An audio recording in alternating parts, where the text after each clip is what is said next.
Hey guys, welcome to Faz Radio. Let's get started. So apparently the IRS has come out and said, hey, we're going to ignore what the Senate, how the Senate, the text of the Senate bill as far as our enforcement efforts for securities. And don't you feel all warm and fuzzy that, that they're actually going to do that? I do. I think it's because they want to focus on going and getting the bigger pot of money, which is the people who aren't reporting correctly. I don't think they're going to worry about the brokerage just yet. I think they want to just make sure that they're able to use whatever technology they have to get the people who have under or non-reported over the last few years.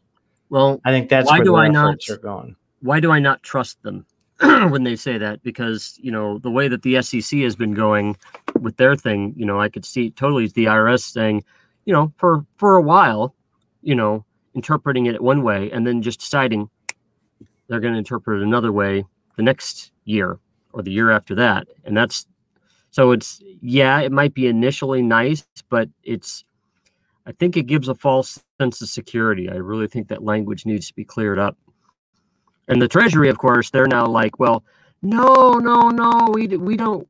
We see brokers differently. We thought this as a just the beginning of a long process. We didn't think that they were all like don't lock it down right now because we don't know what we're talking about yet.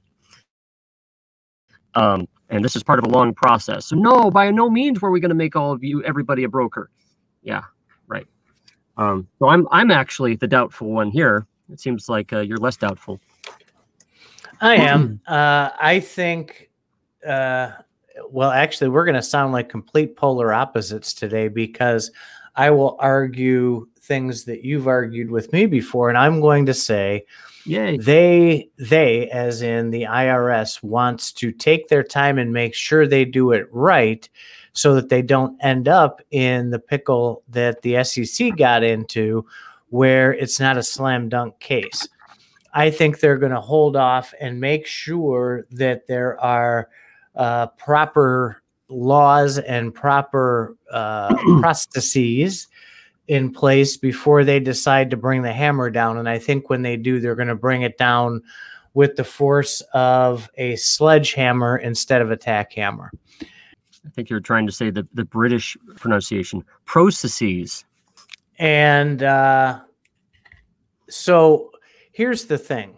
I don't know, so I'm not going to speculate what the look back period is for the SEC before they can go after people, right? The IRS has already established that they can wait 7 years guaranteed, and sometimes up to 10 if there's fraud that's detected. So they can extend that out. So no, there's no urgency on the part of the IRS at this point, I don't think, because they know they can go back 7 years once they do decide to bring the hammer down. Well, I think also a lot of people, including me, are assuming that crypto is going to gain acceptance with everybody in a similar way that the internet did. You'll see a lot of people making that comparison on Twitter. And the internet, I think, gained rapid acceptance because really there wasn't anything that it was replacing. Doing things online was new, and it's not like there was an existing like communications system that was in the way. Yes, there were brick and mortar stores, but the brick and mortar stores were laughing at internet stores until the late 90s. So the early 90s, there was nobody that was getting pissed off. With crypto, there's people, their hackles have been raised for years. Banks have had their hackles raised for years. I mean, it was considered fraud, and the government was coming after people in 2014, saying that miners were what do you call it? Like fraudulent applications to like Trojan horses on people's machines. And I think the whole Trojan horse angle has finally dried up over the last 3 or 4 years. But I think, we're replacing something that's the monetary system. And I do think it will be an eventual replacement. It's going to be making the monetary system a lot more broader and robust. The very fact that you were telling me about some coupon type, some loyalty type crypto last night. I mean, it's not just money anymore. I mean, we're not going to be just spending dollars with each other anymore. We're going to be spending value. And it's like, how are we going to get the value from me to you? Oh, well, I got these. Well, I got that. And it's not going to be, here's $5. And I think the old world, it is the old world. The old world's going, well, Titan, just pay Faz the $5 you owe him in dollars, because that's how you transmit value. No, I get more value when you pass me perhaps a loyalty crypto or, some Dogecoin. So one of the things I talked about on a previous podcast, I want to walk back for a minute. One of my arguments was there's too much to choose from with these tokens. And one of the articles I had read recently was a Reuters article talking about how the Fed was saying, well, we're not real concerned about crypto at the moment. It's one of those things that it is what it is. And as soon as we get our CDBC out, we won't have a need for these other cryptos. And that could explain a lot about why the Senate and a lot of these government agencies aren't putting the urgency that they need to into it, because they think, which you and I both know they're very wrong, that we won't need all these crypto coins once the government issues their CDBC. But that also dovetails into what I think I even argued this 2 or 3 times. There's too many dang coins and too many dang tokens. So people aren't going to want to mess with all that. It's too confusing. So again, watching the tech evolve, and you and I talked last night a little about this cross-chain stuff as well.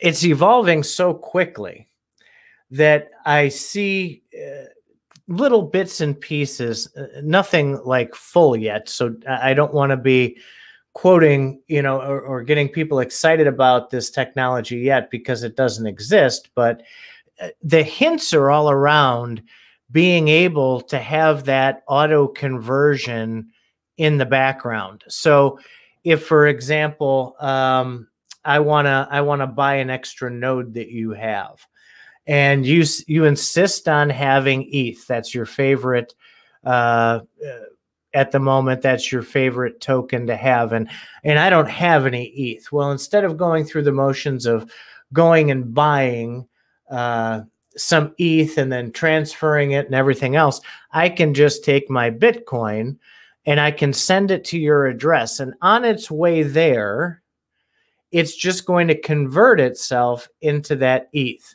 And these smart contracts are to the point now where they can calculate out what it's going to cost to make that conversion for you. So those wallets will be smart enough. I think the wallet technology is starting to catch up with the blockchain technology and some of the layering and scaling solutions. And I don't think it'll be too terribly long before I'll just be able to send that payment in Bitcoin, and in a short amount of time, 5-10 minutes, it shows up as ETH in your wallet. Yeah, I think the wallets, like you said, are going to be a lot more like, let's just say, the trust wallet, where you have multiple cryptos. And I'm going to say, hey, can you pay me whatever? And you're going to be like, you know what? I'm just going to send you whatever. And then it will arrive in my wallet. And then I could decide at that time what it's going to be. I know it's a conversion, but the important part is that the wallet takes it at all. So Trust Wallet, I'm using as an example because they have multiple cryptos. It might be in the future where I just have a wallet, send to my wallet, and then whatever crypto you send, we'll just figure it out and go to my appropriate address, and all that stuff will be automatic. And the reason I'm saying that is email. Back in the early 90s, email was a lot more complicated than it is. I remember in the 80s, email addresses were atrocious. There were these strings of letters and numbers. I'm thinking of CompuServe. And what was before that? It was these strings of letters and numbers, and you had to know how some things worked. And now it's just, I have a domain name or I have Gmail, and you just send it to my Gmail. The only difference is it would be like there were 50 different types of email. It wasn't just SMTP, but it was many different types of email protocols. I'm trying to think of other protocols. There was Microsoft had a protocol back in the early 90s that had to work with SMTP, and they had some bridges that went across the protocols. I think it eventually went away. I think that was called GroupWise, or whatever GroupWise used. But it was annoying, and they only had a few, and so people are looking at all those different protocols, and the banks and the government regarding the cryptos. Everybody's thinking of the various bank-specific money that the USA had during the Civil War era. All the different banks had their own money, and they're like, yeah, that's nice, but that's confusing. Well, heck, all this stuff is automated now. Who cares? You can make whatever you want. So I could take my value however I want. But everybody still keeps going down to the base thing. Okay, well, what's the base value that Titan is going to send Faz some money or some value when they own it? Is it going to be the Trust Wallet token because you're going to Trust Wallet, or is it going to be just Bitcoin? And I think everybody thinks there's going to be one winner. Having one winner is, I mean, it's easy to have multiple winners here. Send me Bitcoin, send me Litecoin, send me Ethereum. Who cares? However you send it to me, I'll get it.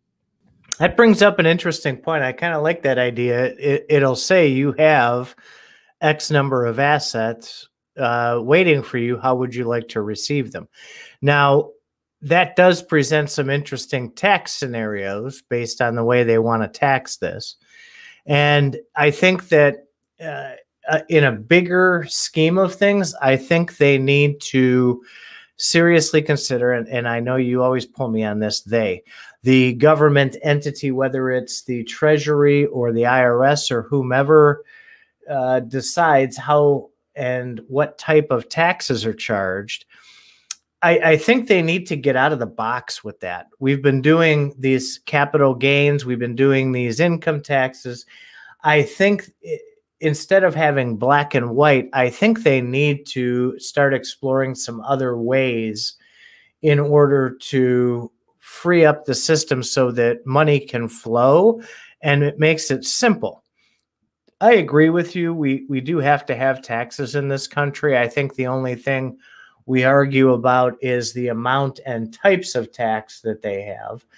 But really, they need to make the tax law adapt to the technology instead of trying to make the technology adapt to the taxes, because technology is so fluid that you're hindering things by trying to stuff them into a tax box. I hope that they realize that, and I hope that they get their eyes open to that so that it makes it a little bit easier for us to get around in this space, because people, I don't think, the majority at least, don't want to avoid taxes as much as they don't want the pain in the rump roast that it is to get them done. I mean, in today's day and age, we have smart contracts that can automatically text people when there's rainouts for baseball games, when everything triggers in the system and will automatically refund your ticket. And I mean, we have that technology, but we don't have the technology to have our taxes automated. And it kills people for a weekend every year where they have to sit and figure this out. And that's where human error comes in. Weekend my ass. Not when you're dealing with crypto. More like weeks. No, you get the things like the Coinly or I don't know if any others have come out. I haven't looked lately. I'm sure there is. But it took me 15 minutes. I hit one button to export and it dropped it right in. Boom, done. Okay, well, let's say that that's an optimistic future, because my experience with Coinly is a bit different than yours. I have a number of I think we've talked before. I have a lot more cryptos than you do. I have like 50 different ones that I've kind of played with. And as a result, each one of those have to go into Coinly. Well, guess what? They all don't. Some of them do, some of them don't. Then we have some situations like airdrops that aren't claimed. I think that the Gala treasure chest is a great idea, a great example, where it's not on the blockchain, but it's available to your account. Thus, Coinly can't pick it up. So I challenge you to tell me how you're going to deal with that treasure chest stuff, other than manually next year in your Coinly. The way that I've dealt with it is I have commissioned somebody to write a script to pull things out of the Gala treasure chest, which I then posted on the CryptoFaz Discord in our blockchain development room. So it's a bit tricky. There's some caveats, such as you can only do so many days at a time. But the good news is you can now get the data. Getting back to your thing, so I don't get too far off subject, you were mentioning, about making tech adapt to existing law. The SEC, with its case against Ripple, is trying to make tech adapt to the existing laws. And it's coming up with some pretty, crazy twists, ways of twisting words just to get it to fit existing law. That's not how we did things in the past. I was just reading an article about mutual funds in the 80s. Apparently they were brand new then. They sat in a gray area, and apparently there's some mixing other products like mutual funds that sat in a gray area that were considered securities that they eventually had to write some laws around. So I'm having a hard time understanding why the SEC regarding Ripple is saying, well, anything new can fit into existing law. And oh, by the way, Congress should give us direction. I mean, what they really need to say officially is, look, guys, we're forced to interpret it this way until you change direction. And that's, it's kind of funny. I'm actually on a strange similar page with Ted Cruz, who I despise completely, but he is saying some of the right things, which is, look, we've actually got to stop and figure this stuff out. He may have some motivations behind it, political motivations, but whatever the case is, we do have to stop and figure out how to handle regulating crypto. You don't regulate something you don't understand. And that's what we are doing and what we've been doing. And that's what the SEC is trying to do. And they look like dumbasses trying to regulate XRP when they have obviously very little clue what it means. They're trying to shove a square peg into a round hole. They are, and that's part of where I get my rant about that. They've got to even branch out from regulations, but also what if there's a special way that you tax crypto, and they've got to look at those things. That would actually make it simpler, I think, if they broke it down like that. It's gotten to a point, and several of the candidates for Senate, House, and even president have alluded to wanting a total overhaul where it's real simple. There's countries out there right now that have a simple 5-line item tax return. Here's what you made. Here's what you took control of. And it's taxed like this or like this. Here's your amount due. You sign it, you send the tax or whatever the case may be, and you're done. And we have these horribly complicated things which have over the years accumulated from all these lobbyists and corporations who want this out and that out and want to hedge themselves in a better position and Get rid of it all. Just get rid of it all. Start from scratch and let's address things in 2021. And say, hey, here's where we are in 2021. These tax laws were written since 1946, and these regulations were put out in 1946. Let's scrap it all. Let's look at what we have today, and let's adopt something that makes sense for today going forward. A lot of the nonsense comes from doing exactly that. Looking back on these other laws that don't even apply anymore. Now you have the argument from the other side of that, and you can say, okay, well, that set a lot of precedents, which actually speeds the system up and moves it along. Okay, well, again, those are outdated. You might have your precedent that since 1968, we've done it this way, and we've established this is right. Well, let's put these people to work. Instead of just letting them rest on their laurels and adding another layer to an already overlayered, overcomplicated system. They're just going to keep adding layers, and it's going to keep getting more complicated. And they wonder why people aren't claiming their stuff right, why they're not filling the forms out right. You need 73 forms just for being an adult. And that's just ridiculously stupid. Well, I'm going to defend them just a little bit here, but from a different angle. And I'm going to say that the complication also comes from the older computer systems that we have. I've made my career for the last 20, 25 years transitioning things from older computer systems to newer ones. When I started out, it was all Y2K stuff. And the Y2K dilemma was basically the computers that we invented in the 70s are still being used, and they're storing their year digits as their years as 2 digits instead of 4. And so from 1999 to 2000 will be 1999 to 1900 unless we fix the computer system. And, you know, my later career has been moving off of stuff. I can tell you right now, today, there are IRS and government systems being run by computers that were invented in the 60s and 70s. And it's because it costs too much money to reprogram the whole thing.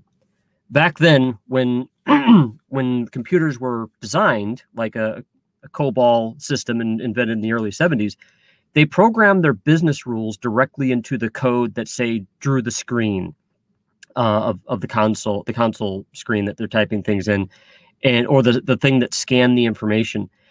And that makes it very, very hard to tease those business rules out and put them into new systems. Now, yes, there is a way. I mean, we could start over, as it were, but these systems are such workhorses that they do so much work and they're so well tested. You'd be a fool to actually replace them. Like I said, I've worked with this for years. There's ways, of course, that you could pilot the new code alongside of the old code and stuff like that. But it's horrendously complicated when you have hundreds of millions of people, you know, putting their data into the system. So that's part of why our tax forms are still complicated. It's literally the systems read it, they put it in the systems like that. It just works. So that's just an angle to think about. It's very hard. We actually need AI to rewrite some of these code. Okay, well, they should be doing that then. If that's what it's going to take to have us move forward, they need to get a jump on it. The longer they wait, the harder it's going to be.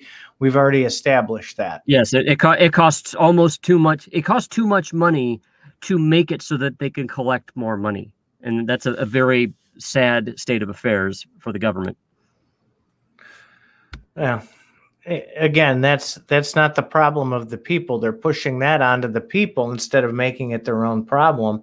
They want accountability from us. Well, we need to hold them accountable and say, fix the system, it's broken. And they need to make those steps available. It costs money to fix a system. Just be aware when you say that, you can't hold people to a higher standard until you give them a way out. It's not a higher standard. They have tens of thousands of IT professionals already working for them, but they're doing stupid things, obviously. Well, if they're not fixing that, they can harness that 22,000 IT professionals that is for the government and the states and everything else, and say, stop what you're doing here. We need to fix this problem. And they reallocate the assets over to that. The existence of IT professionals, does not mean that you're going to make things easier. You can't. You've got to keep the lights on while you're programming your new system. You literally cannot tell people who are maintaining an existing system, stop and do this. The existing system might take 10 IT professionals, and you're looking at it going, oh my God, you have 10 IT professionals. And they say, yeah, if you take one off, then it's going to take longer for us to do our job. And if you say, well, let's just reallocate 1 or 2 of you to do the new system, and you hire 2 more, then they're going to say, okay, show me the money. I mean, it's, I understand what you're saying, and I totally get your, power to the people point of view, which is, I'm actually not arguing with you on. I'm talking about practical implementation. And when you go from one system to another, and this can be databases to blockchain, you're going to have a hard time moving things over without paying more money. It doesn't have to go to the blockchain. I was giving an example. I mean, Yeah. in fact, that would make it 10 times harder. But if you had it, just improving the system to do things in a better way takes money. I mean, that's why you have cost, budgets for improvements, in IT departments. The budget becomes worth it after a while, but who's going to pull the trigger? Well, they managed to do it for a lot of their intelligence gathering systems. They come up with new ways and plenty of programming to get all the stuff that they want to collect data on done. Actually, what you're saying about the intelligence industry, about the intelligence people, they collect so much information, they can't tell their left hand from the right. They collect so much stuff, they cannot absorb all the information. That is why we had 9/11. This is why we have a lot of problems with government overreach, is because the government literally cannot wrap their technical acumen around absorbing all this data. This is a big problem, and you're going way off the reservation with this. No, you can't just say that we're going to solve this problem by just throwing more humans at it. That is a problem with project management that is a fundamental issue with projects in general. You can't just throw people at a problem. You can't just retask people. There's a lot of things that you have to do to ensure that these projects go off without a hitch and then work with each other. You have private contractors that you can utilize, such as Apple and Google and IBM. There's brilliant minds there that can be working on this on a government contract that can easily start solving some of these problems. Okay, well, let me hit that before you get too far with it. Just the government. Let me hit you with this government contract business before you get too far. And the problem with that is the government then starts managing contracts, and the government's bad at managing contracts. So right now, the thought is, oh my gosh, if government does all this work, this is big government and it's all bad and evil. Well, the alternative is the government then manages a bunch of contracts, and then it's about how they pick and who they pick. Managing all these contracts is a big problem for the government. They've totally just screwed the pooch on some of these government contracts, like that cruiser, that Navy cruiser that ran off of Windows 95. An example of a government contract gone wrong.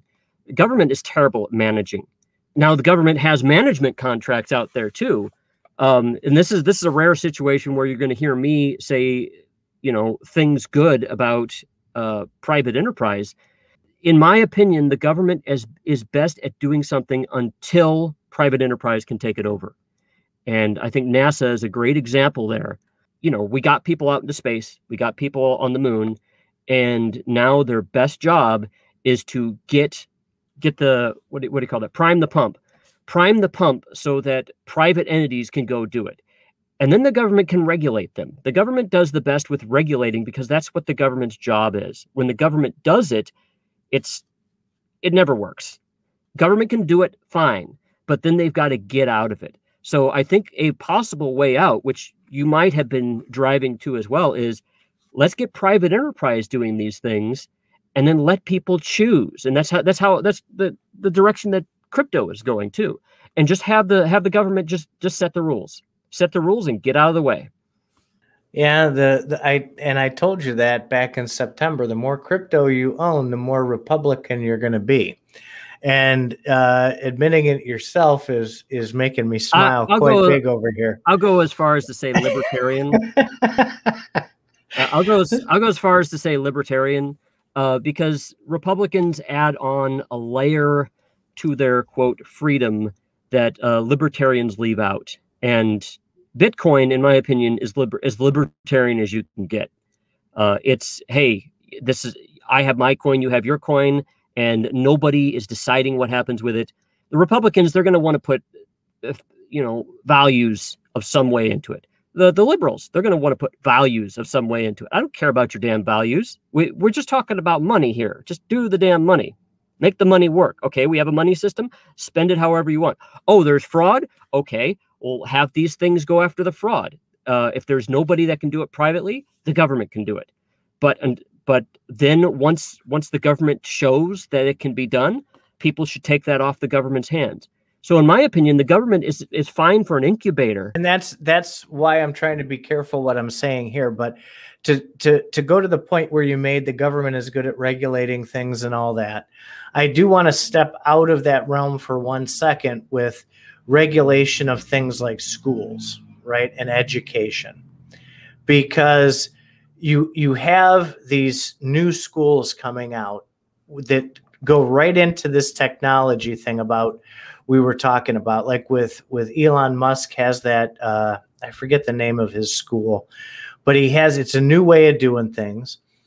And the government then wants to push their way back in and say, hey, no, you're not doing that right. We want people to learn this way. So with that regulation, they're not so good at regulating things. What they're good at is trying to tell you how they want it.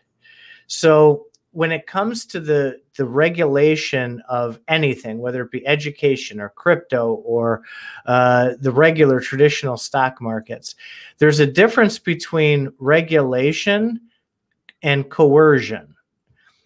The educational system needs to open up and do things differently, just like the tax ones do. Because this technology, this crypto technology, we're going to be handing that over to our children.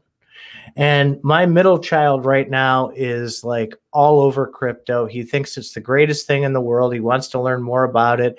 He just found out about smart contracts not too long ago, which his eyes lit up. But he's going to school right now to learn how to do things the way that they wanted you to do them in the 60s, 70s, and 80s, so that you can go out and get a traditional job in a traditional way. And it just doesn't work like that. And then to tie that back in, here you have this IRS who between 46, well, actually 42, right when the war broke out, and like 1970, established this group of regulations when all these fiscal policies came out and the stock market was back up and everything was going great. And we had one of the greatest economic times in history. And they made all these rules, and then they sat back in their chairs, crossed their arms, put their feet up on the desk, lit a cigar, and said, we're done. If anything changes, all we have to do is add a layer. And then, as you mentioned, in the 80s, mutual funds became popular. Oh, all right, we need to add like 5 layers on for that. And then you got into these derivatives and things like that into the 90s, and the mortgage-backed securities and all those things. So, oh, wait, here's another 4 layers for that. And now here we are in the 2000s and 2010s, and we have crypto. And crypto is going to evolve, as you know, 6 months ago. Look at things 6 months ago compared to today. This is like exponentially different every 6 months. So when you scale up like that, these layers just keep getting added, and you've got 84 layers that you have to weasel your way through. And all that's doing is holding everybody back, from the educational standpoint, to the tax standpoint, to the regulation standpoint, to the business standpoint, because businesses want to evolve, and business can't even evolve because of the tax and educational regulations that are out. I mean, it just keeps spilling and spilling, and it holds people back. I want to see technology explode into what we dreamed as a kid watching these sci-fi things into. Okay, and it can't happen. So here's a problem with both your sci-fi future, because yes, I too was raised with the thought that there'll be flying cars in the future. In fact, that goes back to the 50s, where they outright promised flying cars. And it's not technology that has stopped flying cars from happening. We've been able to do flying cars since the 50s and 60s. That's why they're talking about, oh, in the future when they figured all that stuff out. And to tie this into your public education, your schools and education thing, public education and some other government products, public education and now medical treatment has suffered from people's opinions. Basically, people want values baked into the law. And of course, because there's, Democrats and Republicans, some laws have Democrat values in them and some laws have Republican values in them and so on. And what you're really saying on that part of your diatribe was that, yeah, there's a lot of values in there that need to be, I think, removed.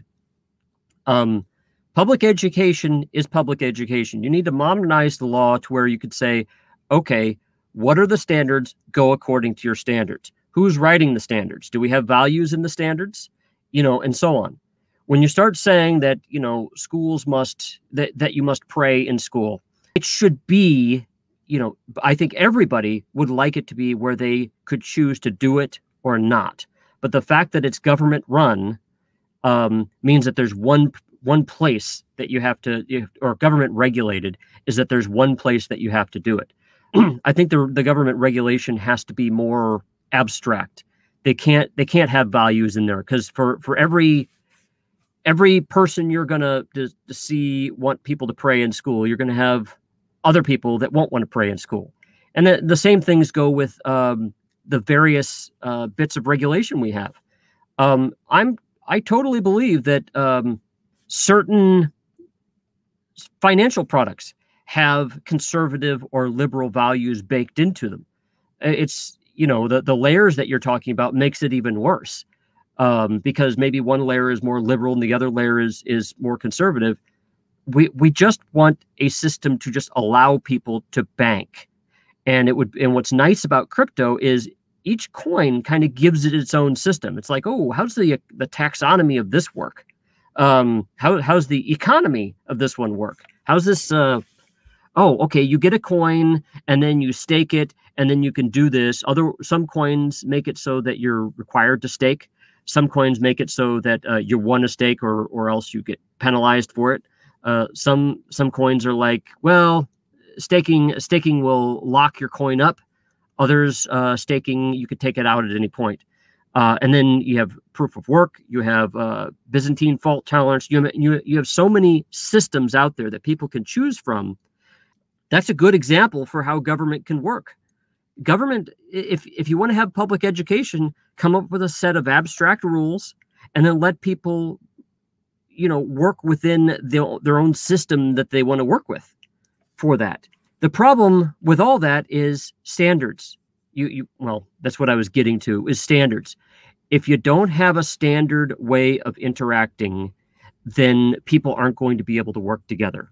A standard file format is a good example. If you asked me to send you a picture and you needed to have another file format, that really sucks. But obviously we're using Windows and Macintoshes together now, and Windows has all sorts of file formats, and it's just fine. Windows just knows how to work with all of them. Just like hopefully the wallets of the future will know how to work with all the coins out there. They're just different coin formats in a way. I totally agree. We could totally revamp our legal system. I don't think that's going to happen. That the legal system is one of the slowest things we have to change. And the only way that we've really known how to redo our legal system is civil war. Because when civil wars happen, you could just bang, invent a new legal system right off the bat. But we don't know how to do it peacefully yet. I don't know about that. I don't think you have to have standards for an education. I think there are tenets that you're going to want to have. Well, what about standard language? You and I are talking in one language. You and I have to know at least one of the same languages. And then once you start getting more than two people together, when you get 5,000 people together, let's say they all go to a restaurant to order food, you're either going to need a standard language or a standard way of ordering. If it's a menu with 3 big buttons on it, pick one of these three meals, you've got to have a standard way to communicate. And that goes to computer protocols. There were a lot of computer protocols in the past, you know, for internet protocols, for networks, token ring networks versus LAN. I mean, it goes on and on. If you don't have a standard, you're going to have people not working together. And if they're not working together, they're effectively different countries.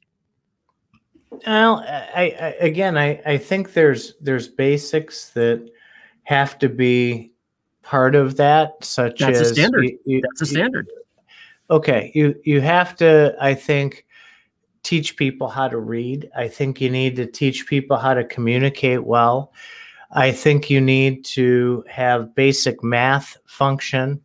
But it doesn't have to all be taught the same way. You have these debates now. It drives me nuts. They have this Common Core math, which we learned it way different. This is way more complicated. And you get these people arguing about whether that, okay, so you don't need to do and teach it one way. What you need to do is get them the information so that they can learn it. It doesn't really matter how they get to that point, as long as the kid or the adult who may be learning this for the first time needs to learn it. And as long as they learn it, I don't think it matters how they do it. I think one of the biggest things because I did a lot of looking into this Elon Musk school, and one of the big things is they teach critical thinking, which is what they don't teach in the public schools here. Now, you can argue with me and say, well, then you take your kid and put your kid in private school. Okay, well, yeah, that is a choice. And then you have the argument, well, do you want to force public schools to do it this? No. You know, I do think, again, it just needs to be opened up. I don't think there should be a Department of the Education that's giving them testing. All they're doing is okay. So let me give you this example. My kids are off the charts with what they call this MAP testing. And they have to take their MAP tests twice a year. And they blow the numbers off, right? I would bet you that my 8th grader, if he went and took the 6th grade test, he wouldn't do very well on it anymore. The reason is they don't retain that information. It's memorizing a certain way to do something long enough to take your MAP test, and then you move on to the next grade, you move on to the next level, and a lot of that is lost. Whereas if you build on how that child learns and what they gravitate to, and teach them how to make something out of what they're good at, instead of trying to make all the kids good at the things that they're going to need in the future, that's changed too. Because business today is not like business of the 70s and 80s. The corporate structures are nowhere close to the way that they used to be. You have this new generation now where these 20-year-old kids are coming into the workplace, and they don't look at it as a career anymore. They look at it as, this is a job that's going to give me a paycheck on Friday. I was taught how to do A, B, and C. And if I'm not happy, well, I'll just go somewhere else. There isn't it's turning away from this old business structure, and we have to keep up with that. Schools, public schools right now are geared towards giving you the basics so that you can go out and get a job somewhere doing something, whether you love it or hate it. Can I stop you here? Because you've gone through 6 different subjects that I have a comment on each one, and they get too far. So that's why I interrupt. Yeah, I ramble. Okay, so I want to give a quick one-liner on a lot of the things you said. The most important one was the first one, which you said, math does not have to be taught in the same way. The problem with the benefit of, I agree with you in the fact that, yes, however you arrive at the end point works. Unfortunately, that is a strength in some situations. Unfortunately, that becomes a problem if you don't teach all of them. If you teach one of them, the problem becomes with the movement of people throughout your country. if you want your country to work well with itself, standards really help these people work together better and faster. Otherwise, you're going to need somebody to translate. One of the problems with this method happened at NASA with our Mars probes. We were the rest of the world was using the metric system to send probes to different countries, to different planets like Mars. And so we were working with Russia and England and all these other people, and we were going to send a probe to Mars. A few years ago, is it the Mars Observer or one around that time, we had a probe of ours smack into Mars rather than orbit Mars, because the problem is we used the imperial system and everybody else used the metric system. And we weren't, our scientists didn't know the imperial system, and we trusted, certain programs to kind of translate between the two, or trusted certain people to translate between the two. And what happened is we did put some numbers in the wrong area because you had two different competing systems for the stupid Mars probe. It wound up smacking it to the planet. Well, that's a single probe. Now, if you scale that up to be how the society works, now you have, because you won't come up with a standard, you'll have a whole class of jobs out there of people having to translate between these standards. So I'm going to stop there and move to the next one. Critical thinking. Yes, totally. I 100% agree. It needs to be taught more. However, it should not be at the expense of standards. About the Department of Education. So their role is, to regulate, create standards, help the schools along, encourage them, so on. I don't work for them, so I can't really sum it up, but that's generally what they do. Now that we have a Department of Education, moving to a new way of doing education is hard. This is the same problem that we have with the old computer systems from the 70s.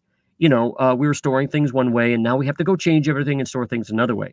And so everything you're going into, everything you're suggesting is exponentiating more and more. You can't also fix them all at once. And a president, I don't care who, isn't going to be able to fix it for years. What you're talking about now is society having to change things over a period of 20, 50, 75 years. And so you have a common theme that you're going off of, which is moving new systems from old ones to new ones. And if to pull this all the way back to crypto, that's exactly what's going on with crypto. Crypto is an opportunity for the first time to move an old system to a new one. Everybody knows it's got to happen because the old system is so crappy and so falling apart that it needs to happen. And unfortunately, we're not good at it. We haven't really done that. It was a big thing in the 60s and, all the way up until now, the 60s and 70s and 80s, coming up with all these departments to handle things. But changing the departments, realigning the departments, that's hard. Changing computers, realigning computers, that's hard. Changing money, same thing. It's really hard. So this is going to be an ongoing problem for a while, but crypto at least is kind of a green field where we can do new things. And it would be nice if I would prefer that crypto work alongside of the existing dollar. The dollar has problems. Let those people figure it out. Crypto doesn't have the problems, so it'll just be used more. That's what it ultimately boils down to. And I love the way that you put that. It doesn't matter if the traditional system stays on or it doesn't. People are going to be able to use crypto if they choose to. And I think that once most people realize what it is, because I think a big part of adoption is it's too confusing to people. When reality says once you get over that initial hump and understand what it is, everything else just kind of falls into place. But we can choose to do business however we want to. If I want to sell my car to my neighbor for 0.033 Bitcoin, I can do that. And if I want to take US dollars or if I insist on Great British pounds, I can do whatever I want to do. And and the natural selection of it all will weed out the ones that don't work. That's exactly what I believe. So it's going to be those systems that do that. It will be natural selection. I think that the children these days, though, I do think that their level of technology for these is way better than you and I had. My boy jumps on and does his thing with crypto. I didn't know that when I was a kid. We didn't have, I had a TI 99 4A, and I played games with my buddy on a Commodore 64, but it was a game platform. It wasn't a tool like we have today. And I want these children, I want my kids and everybody else's kids to be able to choose to go into this blockchain technology and use it, and use the crypto tokens and take that to that next level. Because a lot of people, you bump into the no coiners and the skeptics and everything, they'll tell you first thing, and I even said this the first time I was exposed to Bitcoin. Government's never going to allow that. They're not going to, no, it just won't happen. Well, once people understand that there's nothing government can do but regulate an on-ramp and an off-ramp, there's nothing they can do for the internals on this stuff, then people kind of go, ooh, well, that raises a very unique position for us to be in. And I hope that they don't try to make this any more complicated than it is. It is what it is. This is where we are today. And we need to embrace that the best we can. I get teased all the time by you and my wife and everybody else. She laughed at me when I couldn't figure out the remote control for the TV. Okay, well, I don't watch TV, so I'm looking at a remote that I don't recognize as a remote because they look totally different than they did 10 years ago. And I don't know how to work that thing. I don't know how to turn it off. It used to be a big red button. Now it's not. So if I want to watch TV, I have to learn that. And if people want to get into the crypto side of things, they're going to have to figure out how to learn from that.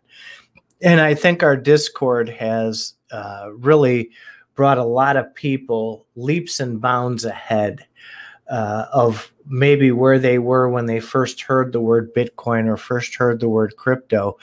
And it's communities like this that I think are going to help, going back to what we were talking about, how people learn. Not everybody likes to be a talker in that Discord. They just like to watch and they like to see, and that's how they learn. There's no standard for how we do CFA.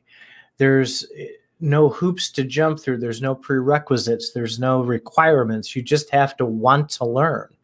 And when we interact with people and teach them, it's teaching them using words they're going to understand versus a standard block of, here's the course. We made a YouTube video on it. Go watch that and then come back here and you'll understand most of it. And then we can touch on the parts. People that know, it's taking that individual one-to-one and it's building on those layers. It's understanding some people are video learners, some people are audio learners, some people are doing learners. And I think that's where we have to take this space, is approach it person by person and create communities like we do for the people who learn best watching and then interacting with patient people. So I absolutely love that we've gotten here. There's a couple people in Discord that just make me smile. They have these revelations. They're, hey, I got it. I was confused on this. I didn't know about this. That makes my day. This sounds like a great point to wrap it up then, because I think we've explored a number of subjects here, and hopefully kept it close enough to crypto to be relatively entertaining. But I think this was a good talk.